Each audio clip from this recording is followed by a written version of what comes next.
ধুন্দুলে ছাড়া দুইটা আছে। এদিকে আমি যে গাছটা দুর্বল দেখা যাচ্ছে, এটা কয়েকদিন পরে এটা তুলে ফেলবো। অবশ্য ভাবতেছি যে গাছটা এটা সুস্থ হবো না, গাছটা রোগাক্রান্ত দেখা যাচ্ছে, এটা কয়েকদিন পরে তুলে ফেলামু। আসসালামু আলাইকুম। আসলে ইচ্ছা থাকলে সব জমিতে এই ফসল চাষ করা সম্ভব, এর জন্য লাগবো আর কি ইচ্ছা শক্তি। তো দেখতে পাচ্ছেন এই যে এখানে নিচু জমি একেবারে, এখানে বর্ষাকালেও পানি থাকে, সবসময় পানি থাকে এখানে। তো এই সাথে আমাদের আর কি জমি আছে যেখানে আমাদের এই যে গোয়ালঘরের গরুর আবর্জনা এবং টিউবওয়েল পাড়ের যে পানিগুলো আছে, অপচয় করা পানি, সেগুলো মূলত এখানে আইসা জমা হয়। তো এখানে যদি ঝাড় করে নেয় কোনো কিছু বুনি, তাহলে হওয়ার সম্ভাবনা নাই বললেই চলে। সে কারণে মূলত দেখতে পাচ্ছেন যে কয়েকটি বস্তা আছে এখানে, ওখানে কয়েকটি বস্তা দিছি আমি। কয়েকটা বস্তার মধ্যে মূলত আমি কিসের চারা লাগাইছি এবং সেটাই মূলত কই ভাবলাম যে আপনাদের সাথে শেয়ার করি।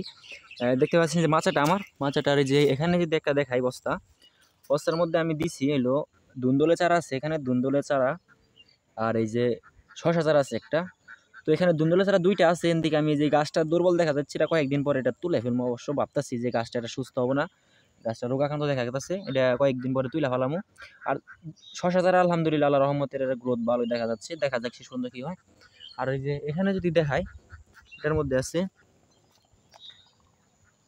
এটার মধ্যেও এখানে তিনটা ধুন্দুলে চারা আছে। কিছুক্ষণ আগে আমি পানি দিলাম, পানি দেওয়া হয়েছিল না, কয়েকদিন ধরে পানি দেওয়া হইতেছে না। তো এটার মধ্যে আজকে পানি দিলাম।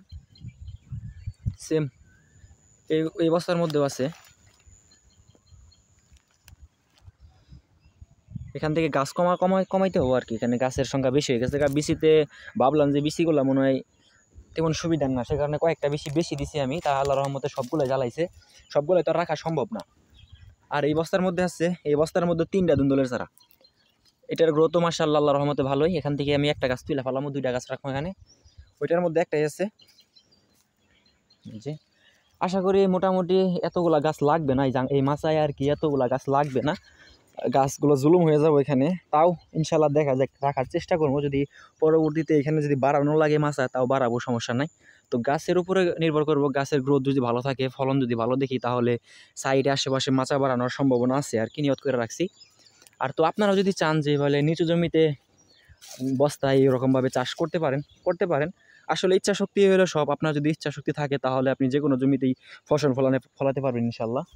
তো আমি যেটা করছি দেখতে পাচ্ছি না, বললামই প্রথমে যে নিচু জমি, এই যে পানি, এখানে পানি আছে, সে সেম একই জমি এখানেও। ওখানকার যদি এগুলো যদি ফালাই রাখি, তাহলে তো কোনো লাভ নাই। আর এখানে যে মাটি দেখতেছেন, এই যে ছাইগুলো আছে, আমি আজকে অবশ্য এই যে আদা বোনার জন্য যে ছাইগুলো তুলতেছি, এখানে বস্তায় তুললাম। এই যে এখানে গোবর আছে, ছাই আছে, পরে যে এই মাটিগুলো তুলে রোদ্রে শুকাইয়া, এটাও আর কি আদা রোপণের সময় আর কি এটা ব্যবহার করবো মাটিটা।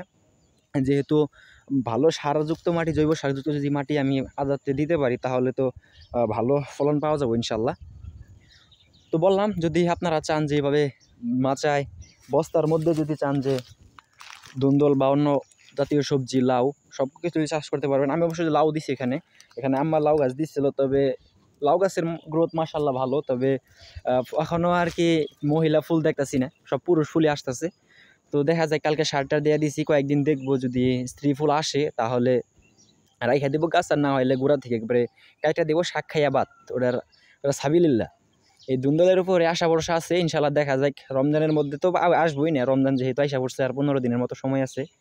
তো এই 15 দিনের ভিতরে তো আর ধুন্দুল গাছ মাচায় উঠে আর ফলন দেওয়া সম্ভব না। ইনশাল্লাহ এই রমজানের পরে ইনশাল্লাহ ফলন পাবো আশা করি। তো সবাই দোয়া করবেন আর সুস্থ থাকবেন। আর যদি ভিডিওটা ভালো লাগে, আর অবশ্যই ভিডিওতে একটি লাইক এবং আপনার মতামতটা জানাবেন যে এই সিস্টেমটা কীরকম হয়েছে বস্তার মধ্যে নিচু জমিতে চাষ করা। তো আপনারাও চাইলে এইভাবে করতে পারেন। তো ভালো থাকবেন, সুস্থ থাকবেন। আসসালামু আলাইকুম।